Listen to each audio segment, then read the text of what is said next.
Coach Colin here, ladies and gentlemen. We have something very serious from Vice President Kamala Harris. She has a very important message for everybody. Sing happy tunes and sing Merry Christmas and wish each other Merry Christmas. These children are not going to have a Merry Christmas. How dare we speak Merry Christmas? How dare we? And when we all sing happy tunes and sing Merry Christmas and wish each other Merry Christmas, these children are not going to have a Merry Christmas. How dare we speak Merry Christmas? That's right. How dare you? Christmas is canceled. You guys understand? Communist Kamala has told you that Christmas is canceled. And how dare you sing happy tunes? Is she from another planet? Sing happy tunes? Speak Merry Christmas? Hey, are you from America? Hey, is English your first language? It's such a foreign way of saying it. And all the time they are singing happy tunes. This is how you say it, yes? They're singing happy tunes. That's what you call it? No, we don't. We don't call it that, actually. How dare all of you speak Merry Christmas? I heard you speak Merry Christmas. No Merry Christmas. It's not how you talk when English is your first language. This is weird.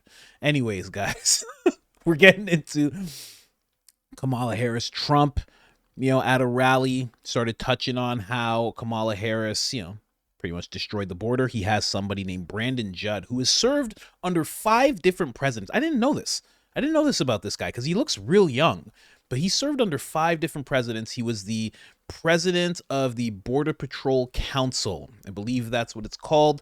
And he's just been in charge. So he knows this through and through from president to president. He understands he sees it from the policies that they put in place right down to the actually being on the border and looking at what's happening. So he really understands the numbers. He's going to speak a little bit. JD Vance has just tossed off the gloves. He's calling out Kamala Harris in some different clips here. Let's just jump right into it. JD Vance. Comments yesterday to the National Association of Black Journalists where he said that Vice President Harris is, quote, all of a sudden black.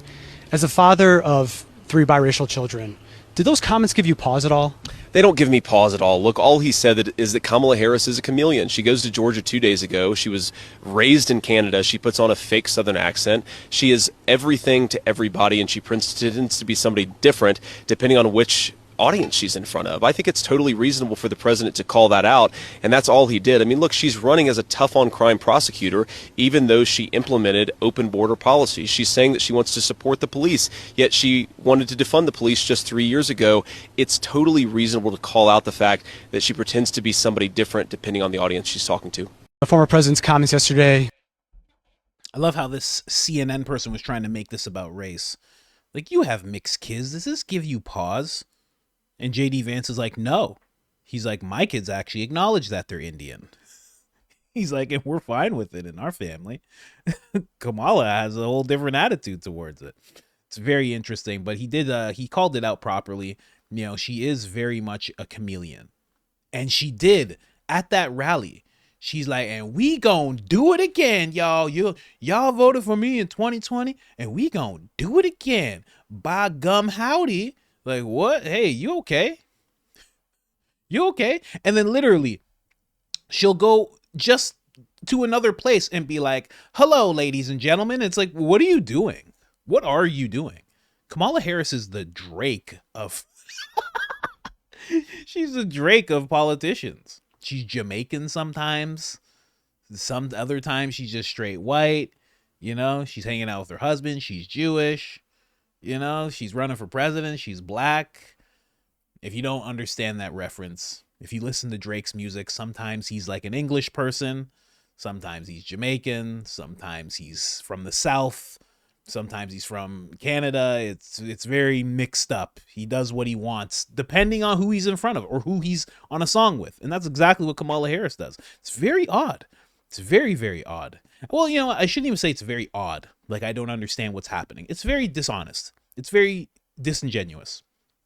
That's like me, if I'm making a video about the black community, I'm like, yo, what's going on, guys? Y'all know what this is. It's another one with that coach. Hey, holla. You'd be like, what's going on? Why is he doing that with his voice all of a sudden? Let's get into the next clip here. JD Vance once again calling out Kamala Harris while he is at the border. JD Vance has officially been to the border more than Kamala Harris. He has been he's been in this position for what, 2 weeks, and he's already been there more than her. This is crazy. And I think he hasn't been to Europe either. So true. Started their administration. Kamala Harris came into office making promises, and she kept those promises to open the American southern border. They stopped deportations on day one. They stopped construction of the border wall on day one. We see the border wall sitting here, ready to be completed behind us, and that can't happen because of Kamala Harris's administration. They reinstated catch and release, and they stopped remain in Mexico. So all of these asylum claimants who come to our border, they can now get released into our country because they're not forced to stay in Mexico while we adjudicate their asylum claims. And we have to remember that as terrible and idiotic as these policies were, they cause real human beings to suffer. A lot of you know my story, and I have been a little kid waiting at the bedside of his mother, angry that his mom took something that she shouldn't have taken, but praying to God, please, Jesus, let her wake up. And the unfortunate truth is, because of the poison that Kamala Harris has let come into this country, there are a lot of those prayers that won't be answered. There are a lot of parents that won't wake up, because when you take fentanyl, you don't wake up. It takes your life. So there are a lot of kids out there who have been deprived of second chances with their moms and dads. There are a lot of moms and dads out there who will never see their kids walk down the aisle because of what Kamala Harris has unleashed at this border. Man, that's always a sad one. His mom has been sober for quite some time now. I forget how long he said. I want to say he either said 6 or 10 years when he was at the RNC. And yeah, it's a sad one, man. I've seen these video compilations. They're showing like real young kids, from 12 to like 18, and they're no longer with us because they made a bad mistake, and they decided to try this thing, not understanding, doing too much, whatever, what have you. I mean, too much is very easy to do too much when it comes to fentanyl. There are other people who mix it in with other street substances, and then you don't know, and then you're taking that, you don't realize. It's bad all around, man. And yeah, it's a sad one. It's one of the saddest parts of the border, because people don't understand. Like, I was talking about this in regards to Biden and what he wanted to do with the border when he tried to pass that fake border bill that they keep talking about like it was some like amazing bipartisan thing. But 60 billion, about 75 billion to Israel and the Ukraine, 20 billion going to the border. So it wasn't really a border bill at all. They're trying to sneak money around, really. And one of the things that Biden wanted to do, because I actually wanted to look into the policy, and he was like, we're going to have fentanyl detectors, and this is going to solve everything. And it's a known thing that cartels, whether it's on water or whether it's through the border, they're known to put through a shipment of, 5 pounds and have that get caught, knowing that that's going to get caught, knowing that they're giving it to somebody who's going to get caught. And, just down, miles and miles down, they're bringing in 50.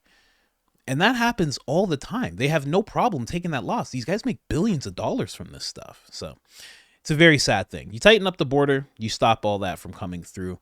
And it really is something that's ravaging American people. I always talk about Kensington, Philadelphia, and how crazy it is. People are doing trank. They're losing limbs. They're walking around like zombies. No one touches on this subject. And I'll be honest, I haven't heard any real politicians talk about it. Nobody talks about it. It's so crazy. That is where the attention should be, way past what's going on in Ukraine or what's going on abroad. Kensington, Philadelphia. Look into it. Look it up. It's YouTube videos galore about this place. It is disgusting, man. Anyway, and that's because of open border policies. Let's get into what Trump had to say. He brings Brandon Judd on stage. Let's go. Shocked because he was the head of the Border Patrol. And I'll tell you a little secret. He's not supposed to endorse anybody. He's really not. But he got so fed up with the incompetent people that when I ran, he said, I don't care. I'm endorsing Trump. I said, you're not supposed to do it. I said, I don't. And he never wavered, did he? He never wavered. Him and his whole group of people, they're incredible. These are incredible people. You know, it's much easier for him not to do the job. But they don't want that. They want to straighten out our country. They love the country as much as anybody in this room. They want to work. It's risky. It's dangerous. They don't want to not do their job. They want to make our borders strong and our country safe. And we're going to be doing that in 6 months. We're going to be doing that. You know, unfortunately, we have to wait till January 20th. But I can tell you that November 5th will be the most important day in the history of our country. We're going to take our country back from these lunatics. During her entire time as border czar, Kamala has not had a single conversation with the chief of Border Patrol or the unions or anybody. Did they ever call you? Did they ever call Brandon Judd, please? Get him on the phone. Brandon, how are we doing on the border? I used to call. He goes, horrible. How are we doing on the border, Brandon? We're doing, he just goes, horrible. But I'd call you all the time, right? I'd say, how the hell are we doing, Brandon? And we were doing great. That's why the chart, right? But we were doing great. But they talked to the 4 top people on the border. Have you ever spoken to Biden? Biden doesn't know he's alive. You know, the head of the FBI was, you know that, right? He was in front of Congress today, and one of the great congressmen asked him a question. Have you ever noticed in all your meetings with Biden that he's cognitively a degenerate? And he said, no, I never noticed that. I never noticed that. No, really, there was nothing to talk about. I never noticed that. Now, anybody that says that, you know they're not telling the truth. It's a very serious thing. It's a very serious thing. No, I didn't notice. I didn't notice. No, I didn't notice. I didn't notice he couldn't stand up. I didn't notice he can't walk. And I didn't notice he can't think and he couldn't talk. Other than that, he's doing quite well, however. Thank you. No, he didn't notice. That's a very bad thing. Well, a very bad thing. A very sick thing. We're pleased to be joined today by former president of the National Border Patrol, and that's the man I've just been talking about. He's been so incredible. The Patrol Council, the head guy and the boss, Brandon Judd. Thank you, Brandon. Thank you.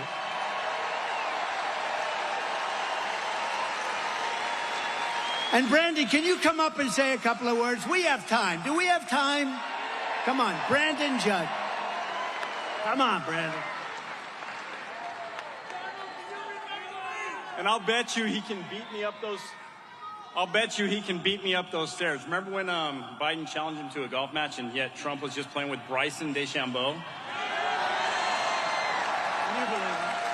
You beat him, didn't you?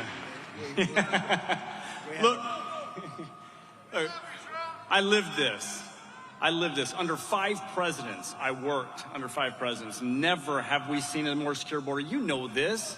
This isn't a secret. The most secure border we've ever had was under Donald Trump.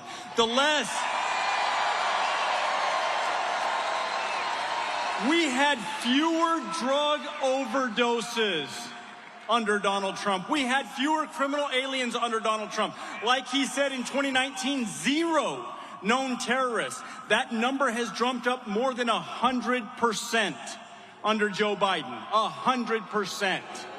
Yeah, that's what we're seeing right now. This was amazing. It was all about policy. October 7th, 2016, the day of Access Hollywood. Come on, locker talk, seriously? And they thought that was going to bring him down. We did a press conference with Donald Trump, October 7th, 2016, because it was about policy. That's what it's about. If we have proper policy, we can secure the border and we can keep your children, your grandchildren, your great-grandchildren safe. He can do that. He can do it. They refuse. Kamala Harris knows what she needs to do. I was there. I gave her all of the policies that she needed, all of them, and she refused to implement them. She does not care about you. She does not care about the safety of this country. He does. This is the man for the presidency. Now, I understand that, Brendan Judd, he obviously likes Trump.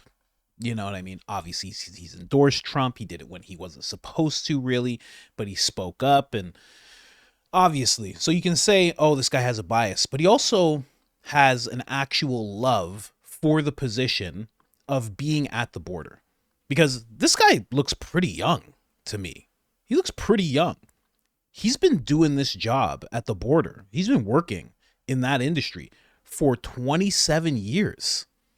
A long time. A very, very long time. I was so surprised to hear that because the guy looks great for his age, whatever the age is. Or maybe he started when he was 20 years old or something. I have no idea.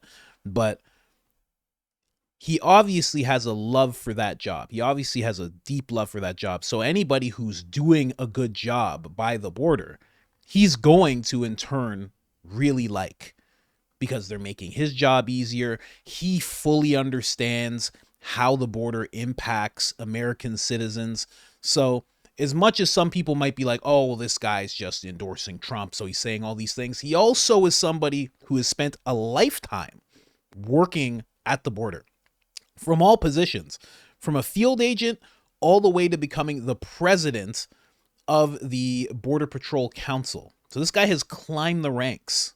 So I take what he says very, very seriously. If he's saying that he actually went to Kamala Harris, this is not lip service. This is a gentleman who actually had the ability and the duty to go to her and be like, this is what we need done. I heard that I'm working alongside you. That's what President Biden tells me. This is what we need done. And of course she refused it all, because she has had, there's compilations of her saying no, an undocumented immigrant is not a criminal. There's whole compilations of her saying this. She's absolutely hell-bent, or still is, on just having as many people come in as possible. Just the fact that they took away Remain in Mexico just says so much. It was something that you could just easily just leave. You didn't have to touch it. That's it. You didn't have to touch it. But Biden decided to touch it and desecrate it and throw it away. That alone, I've seen the numbers. That alone would stop the flow of illegal immigrants into the country by 70%. That alone. And Biden had about 15 million people? That could have went down dramatically. We're talking about numbers that would have been close to what Trump had for his presidency. That would have been nice, but they had other plans. And I've already talked about how nefarious those plans are, which is why they're doing what they're doing. And I already made a video talking about all these illegals who are registered to vote right now. Some of them have already voted, so it's very, very telling what's going on there. But the gloves have come off. They're not playing around. And this is the easy thing. I just did a video where Kamala Harris is like, I'll put my record up against Trump's any day. She doesn't even know what she's saying. Because now people are going to start saying, okay, well, let's put his record up in regards to the border up against yours. It's a terrible idea. It's a horrible idea for her to be doing that. Because all they're going to do in regards to what she did in terms of letting 15 million people into the country, not counting getaways, the number goes up substantially when you start thinking about getaways. All they're going to do is start saying, well, it's compassion. She's compassionate. She didn't want to separate families. She didn't want to put people in cages. That's all it's going to be. But when you look at the people who have gotten across the southern border and the conditions some of them are in, it's just as bad. First off, if it's a bunch of men who are military aged and all seem to be around the same age range, we can get very nefarious about what that means, but let's just say those men are heads of households. They're already separated from their family. Let's be real. And now they're sending word in that you can get in.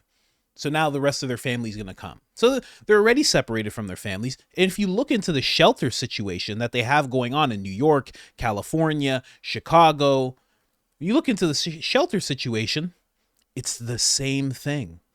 It's just as bad. And in fact, it's even worse in New York because there's a gang called TDA, a Venezuelan gang, that's starting to smuggle firearms into the shelters and the substances. some pink powder substance that's called like chuchi or something like that. So every single time they talk about compassion, what they're actually talking about is power. And it's hard to wrap your head around sometimes because it just looks so compassionate. But in reality, it's a play towards power. Now, again, talking about how nefarious it gets in terms of voters and things like that, that's a real thing that's happening. It is. And it's... I'm not going to go into a whole talk about Marxism and communism and everything, but it's a Marxist thing that you would do. You make everything you do look like pure compassion. That way, when someone stands up to you, they look like the worst person possible. If you say, I'm just trying to keep people out of cages and not separate children from their parents, anyone who stands up to that is a monster. There's nothing you can do. But if you can actually see that it's a play for power, it's a play for destabilization, when you can actually, and diluting also the population, when you can call it out for what it is, if everybody could just see it, then we would all understand it needs to stop. But so many of us have these luxury beliefs of no person is illegal and just let these person in, and they're actually really hard workers, and it's a net positive for the economy, for the country, and those things just aren't true. They're true from person to person, but once you start off entering illegally, it's no good. It's no good. And I've already talked about how the actual compassionate thing to do is to get real tight on the border.